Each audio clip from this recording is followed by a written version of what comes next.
अंड्यावरती बसवतो आणि बसवल्यानंतर किती अंडी फर्टाईल आहेत हे पाहणं आपलं पहिलं कर्तव्य असतं. आणि 4-5 दिवसानंतर आपल्याला ते लगेच कळतं मित्रांनो. अंड्यांवरती कॅन्डलिंग आपण केली पाहिजे प्रोसेस आणि त्यानुसार मग आपल्याला समजतं की किती अंडी फर्टाईल आहेत आणि किती नॉन फर्टाईल आहेत. जे फर्टाईल आहेत ती ठेवायची आणि नॉन फर्टाईल काढून टाकायची मित्रांनो. तर चला सगळ्या गोष्टी एका व्हिडिओमधून जाणून घेऊया. तर हाय हॅलो नमस्कार, मी गणेश तुम्हा सर्वांचं स्वागत करतो आहे आपल्या गावठी दरबार यूट्यूब चॅनलवरती. तर मित्रांनो, हे आहेत गळाकाटू कोंबडीची अंडी. म्हणजे तिच्या खाली ठेवलेली अंडी आहेत. ॲक्च्युली ही अंडी बऱ्यापैकी मिक्स कोंबड्यांची आहेत. म्हणजे खूप साऱ्या कोंबड्यांची मिक्स अंडी आहेत. असे सगळे गावठीच पण वेगवेगळ्या कोंबड्यांची. तर मित्रांनो, ही अंडी आपण घेतली आहेत कॅन्डलिंग करण्यासाठी. का? तर आपली मोठीवाली कोंबडी जी आहे मल्टी कलरची, त्या कोंबडीची अंडी आपण कॅन्डलिंग करून बघितली होती या अगोदर. पण एकही अंडं म्हणजे फर्टाईल नाही निघालं मित्रांनो. का? तर तिने ती अंडी फोडली होती, बऱ्यापैकी क्रॅक गेले होते अंड्यांना. तिचं वेट पण जास्त आहे आणि ती बऱ्यापैकी जास्त वेळेस अंडी फोडण्यावरच असते मित्रांनो. त्यामुळे पण मी कधी बसवत नाही. पण त्या टाईमाला तीच खूड होती म्हणून आणि ही एक खूड होती म्हणून आम्ही दोघींना बसवलं होतं. तर तिने तर सगळे अंडे खराबच केले. 10-15 अंडे खराब करून टाकले मित्रांनो. पैसे बाहेरून विकत आणले होते हे अंडे पैसे देऊन मित्रांनो. बऱ्यापैकी लॉस झाला. तरी ठीक आहे. पण या अंड्यांमध्ये मित्रांनो शिरा दिसत आहेत ज्या की जिवंत आहेत.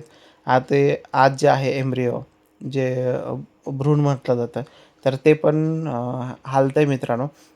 आणि बऱ्यापैकी मूव्हमेंट वगैरे आहे आणि सगळ्याच अंड्यांमधून आहे मित्रांनो. 1-2 अंडी खराब असतील त्यामध्ये. आपण एक करून अंडं कॅन्डलिंग करतो आहे. बऱ्यापैकी वेळ गेला खूप हा व्हिडिओ शूट करताना. तरी मी बऱ्यापैकी शॉर्टमध्ये देतो आहे हा व्हिडिओ आणि इथे तुम्ही पाहू शकता सगळं अंडं खराब झालेलं आहे मित्रांनो. आत पिलू झालेलं होतं, पण त्याला प्रॉपर ऊब भेटली नसेल आणि कोंबडीच्या पंखाच्या बाहेर गेलं ना 1, 2, 4, 5, 6 तासासाठी, तर मग आतलं पिलू मरतं मित्रांनो. का तर त्याला हवी तशी ऊब मिळत नाही, वातावरण मिळत नाही. त्यामुळे ते मरतं आणि हे असं झालेलं आहे इथे प्रकार. आणि हा पूर्ण अंडा खराब झालेला आहे मित्रांनो, स्पॉईल झालेला आहे आणि काळं दिसतं. आणि जे अंडं आहे फर्टाईल त्या अंड्यांमध्ये शिरा दिसतात, लाल दिसतं आणि बऱ्यापैकी ब्रीदिंग पिलं करताना, हालचाल करताना ह्या गोष्टी आपल्याला दिसत असतात मित्रांनो. तुम्ही इथे बघू शकता एका व्हिडिओमध्ये, म्हणजे ह्याच व्हिडिओमध्ये मित्रांनो पूर्ण तो जो आतलं भ्रूण आहे ते व्यवस्थित हालचाल करताना दिसते. हे बघा, इथेच आहे मित्रांनो.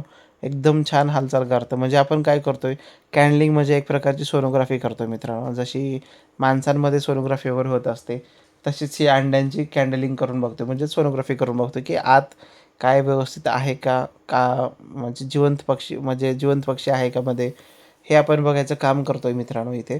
आणि एक करून आपण सगळी अंडी चेक केली. त्यामध्ये ना मित्रांनो 2 अंडी खराब निघालेली आहेत. 29 आपण अंडी ठेवली होती मित्रांनो आणि आपल्या घरच्या काही अंडे ठेवले होते. म्हणजे फ्रीजमध्ये होते एक 7-8 अंडी. असे सगळे मिळून 30-35च्या जवळ, 40च्या जवळ अंडी ठेवली होती. पण बऱ्यापैकी 20च अंडी फर्टाईल निघत आहेत मित्रांनो.